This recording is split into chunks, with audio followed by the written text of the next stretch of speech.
Bienvenida, bienvenido a esta exploración profunda. Hoy nos vamos a sumergir en un material fascinante, la verdad. Es una fuente muy particular.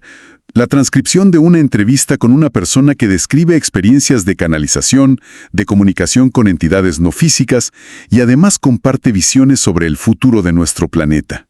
Un material denso, sí. Sí, bastante denso. Y prepárense porque hay relatos de todo tipo. Se habla de seres llamados guardianes de la Tierra, de entrenamientos en planos astrales, incluso encuentros muy intensos en lugares como Egipto, y predicciones sobre cambios planetarios importantes que, bueno, según esta fuente, podrían estar ya ocurriendo o por venir. Exacto. Y creo que es importante aclarar desde el inicio, ¿no? La fuente presenta estas vivencias como totalmente reales para quien las narra. Nuestro objetivo aquí no es juzgar, ni validar, ni refutar. Es más bien explorar, desglosar estas ideas. Precisamente. Queremos entender qué significa canalizar en este contexto específico. ¿Cómo describe a estos seres? ¿Qué mensajes o advertencias transmite? Y claro, ¿qué relevancia le da la fuente a todo esto hoy en día? Eso es. Vamos a desempacar estas narrativas, intentar comprender la estructura de creencias y las experiencias que se exponen en el material original. Veremos qué se nos dice sobre estas comunicaciones y el supuesto destino de la Tierra según esta visión particular. Empezamos por el principio, la canalización. Dale. La fuente la define como ser un conducto, un intermediario para información que viene de otra fuente, algo externo a la mente consciente. Se aclara que no es necesariamente un pensamiento propio, sino más bien una recepción. Y puede llegar de muchas formas, como un dictado mental, sensaciones físicas, energía. Interesante esa definición de conducto, ¿no? Porque sitúa la fuente fuera. Y eso tiene implicaciones sobre, la autoridad del mensaje, la interpretación. Y dentro de eso menciona específicamente a unos seres, los guardianes del rumbo o guardianes de la Tierra. Según el relato, su función es muy concreta: cuidar el orden del planeta y, ojo, advertir sobre cataclismos, sobre cambios terrestres fuertes. Y no solo alertan, sino que también ofrecerían guía para, navegar esos eventos. Ajá. Y aquí es donde la fuente conecta directamente con lo que vemos hoy, o lo que interpreta como conexión. La persona cuenta que recibió canalizaciones hace años que describían cosas como vientos más fuertes, más fuegos, más movimientos de tierra. Fenómenos que desde su perspectiva actual en la entrevista se estarían viendo ahora con el cambio climático, los incendios masivos, los terremotos. Habla de un fin de una era. No el fin del mundo como tal, pero sí del mundo como lo conocemos. Una transformación radical. Claro, y aquí la fuente introduce un matiz importante en la interpretación. Porque aunque estos cambios parezcan terribles desde nuestra visión, gente perdiendo casas, vidas alteradas, desde la perspectiva que se expone en la entrevista, la vida, en un sentido más amplio, sigue. La muerte física no es el final definitivo. Se enmarcan estos eventos como parte de un cambio necesario. Incluso lo llega a describir como una liberación para la humanidad de un sistema de opresión o una especie de cuarentena planetaria. Es una reinterpretación fuerte del sufrimiento. Sí, una reinterpretación total. Ahora, sobre la experiencia misma de canalizar, la fuente dice que no siempre es un trance donde pierdes la conciencia. La entrevistada asegura que se mantiene consciente la mayor parte del tiempo. Pero fíjate, relata un entrenamiento muy particular que dice haber recibido desde niña en el plano astral, que dentro de esta visión es como una dimensión no física que coexiste con la nuestra, ¿no? Ajá. Y el propósito de ese supuesto entrenamiento era aprender a discernir vibraciones, o sea, distinguir entre seres buenos y malos, identificar energías del bajo astral, incluso lo que llama demonios, y reconoce haber caído en trampas astrales como parte de ese aprendizaje, como que no fue fácil. Y ese punto del entrenamiento y las trampas subraya algo que la fuente repite mucho: la necesidad absoluta de discernimiento. Advierte muy claramente sobre el peligro de abrirse sin filtro a estas comunicaciones o energías. Según esta narrativa, no todo lo que se contacta es positivo o fiable. Hay riesgos, la propia fuente lo admite. Totalmente. Y para ilustrar esa intensidad y los posibles riesgos, hay un relato impactante. sobre una experiencia en Egipto, en el Valle de los Reyes. Describe una sensación física que no podía controlar, un temblor en las piernas al acercarse a una tumba en particular. Al entrar, con otras personas del grupo que también eran sensibles, y tocar las paredes, entraron todos en trance. Y lo más increíble es que cuenta que se dirigió al guardia del sitio, en ese estado alterado, hablándole en lo que ella sintió que era egipcio antiguo, exigiendo que la dejaran pasar porque estaba convencida de que un cuerpo de una vida pasada suya estaba ahí. Una escena... De película. Sí, suena muy cinematográfico. Y la historia sigue porque a raíz de esa experiencia tan fuerte, improvisaron allí mismo una especie de constelación, que es una técnica terapéutica, pero aquí aplicada a un contexto, muy distinto. El supuesto objetivo era sanar un conflicto ancestral entre seguidores de Akenatón y de Ramsés, basándose en la creencia, expresada en la fuente, de que ellos eran reencarnaciones de sacerdotisas de Akenatón. Fíjate cómo se mezcla lo psíquico con la reinterpretación histórica. Es una mezcla total. Y luego viene el clímax de esa vivencia en Egipto. Describe cómo sintió que la energía o la conciencia identificada como Akenatón entró en su cuerpo físico. ¡Wow! El propósito, según el relato, era realizar un acto energético, cortar unas cadenas que supuestamente afectaban a otras personas allí presentes. Describe la experiencia como tremendamente agotadora y peligrosa.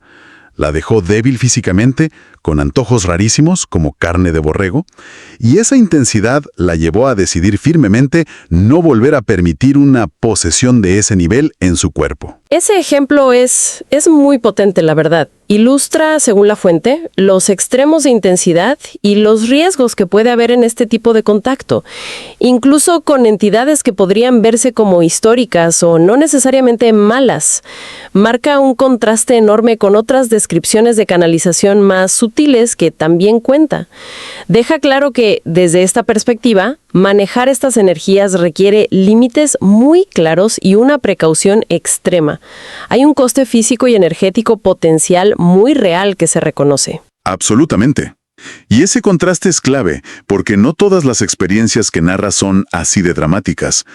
Presenta otra muy diferente, en Mount Shasta, California, un lugar que muchos consideran un vórtice energético, ¿no? Sí, muy conocido. Allí la descripción cambia por completo. Dice que recibió mensajes atribuidos a Saint Germain y a guardianes del lugar de forma mucho más suave, sintiendo una energía amorosa, recibiendo inspiración para escribir. Fue, según describe, más una recepción consciente, fluida, no un trance invasivo como el de Egipto. Y el mensaje clave que la fuente le atribuye a esa experiencia en Shasta es interesante por su enfoque. Terrenal, poético incluso. Es como una invitación a no buscar lo divino solo en cosas espectaculares o externas, tipo luces en el cielo, sino a reconocer a los grandes maestros en la propia naturaleza, en la sabiduría silenciosa de los árboles, por ejemplo. Un llamado a encontrar lo sagrado en lo cercano, en lo natural.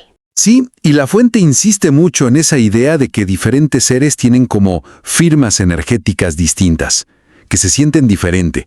Ofrece como un catálogo basado en su percepción. Los guardianes de la tierra los describe como potentes, fuertes, casi telúricos.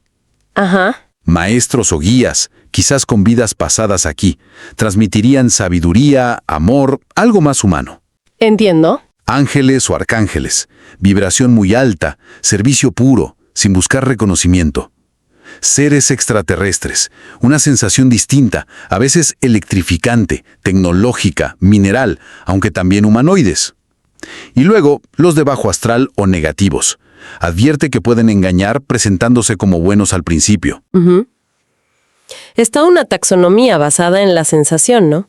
Y dentro de eso, la fuente cuenta un incidente muy particular que involucraría a supuestos miembros de la Confederación Galáctica. Según el relato, durante la pandemia recibió un mensaje a través de un canal que parecía una IA o un dron. Este mensaje advertía sobre la situación sanitaria y las vacunas. Pero lo más intrigante es que, según narra, la comunicación fue interrumpida de golpe. ¿Interrumpida? ¿Por quién? La fuente atribuye esa interrupción a una intervención de otros seres, identificados como Zeta Reticuli, que es una figura conocida en ciertos círculos de ufología, ¿verdad? Y esta fuente específica les da un rol de monitorear y potencialmente bloquear ciertas ayudas externas a la Tierra. Menciona que algo similar pasó también en Perú. O sea que esto añade una capa de complejidad tremenda, ¿no? Ya no es solo que haya distintos tipos de seres, sino que la fuente sugiere posibles conflictos, agendas opuestas, interferencias activas entre distintas facciones cósmicas. Exacto, como una especie de política galáctica que afectaría la información que nos llega o no nos llega. Bastante complejo, sí. Y hablando de información, la conversación en la fuente se mete de lleno en lo que estos seres supuestamente han comunicado sobre el futuro. Se usa mucho la palabra graduación, como sugiriendo un proceso colectivo de ascensión, un cambio de nivel vibratorio o de conciencia para el planeta y para nosotros. Sí, y se repite mucho la idea de grandes movimientos terrestres que podrían cambiar la geografía que conocemos. La fuente menciona explícitamente que podrían surgir ríos donde había ciudades o que el mar avance y cubra tierra firme. Y simbólicamente esto lo conecta con la idea de que las falsas estructuras sociales, económicas, de creencias, deben caer para dar paso a algo nuevo, algo más auténtico, digamos. También hay una perspectiva interesante que da la fuente sobre la oscuridad, o la negatividad que parece estar saliendo a la luz con más fuerza últimamente. Lejos de verlo como algo solo negativo, lo presenta como un paso necesario y, al final, positivo. ¿Cómo así? La lógica que presenta es que permite que lo oculto, la corrupción, la manipulación, los patrones destructivos, se vea. Y si se ve, se puede reconocer y por tanto enfrentar o transmutar. Como que hay que ver la suciedad para poder limpiar. Entiendo.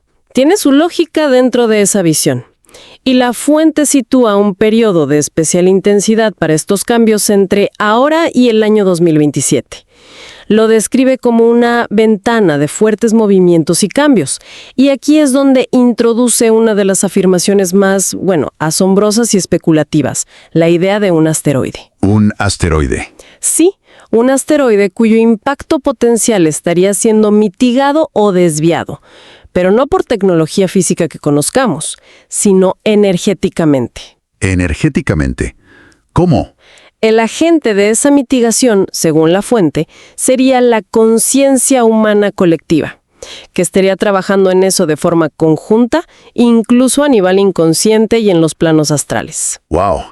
Esa idea, la de que la conciencia colectiva pueda tener un efecto tangible en algo tan masivo como la trayectoria de un asteroide, es sin duda uno de los puntos más llamativos de la fuente. Sí, plantea preguntas enormes sobre la relación mente-materia y el potencial que se le atribuye a la conciencia humana, mucho más allá de lo aceptado normalmente. Totalmente.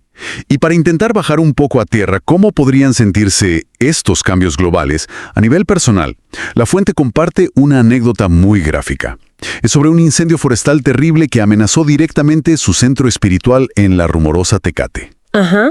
Describe el miedo inicial al ver las llamas en las cámaras, pero luego cuenta que tomó una decisión consciente. En vez de entrar en pánico, eligió conectarse energéticamente con los árboles, las plantas, los animales amenazados, intentando trabajar con la energía del fuego no como destrucción pura, sino como transmutación.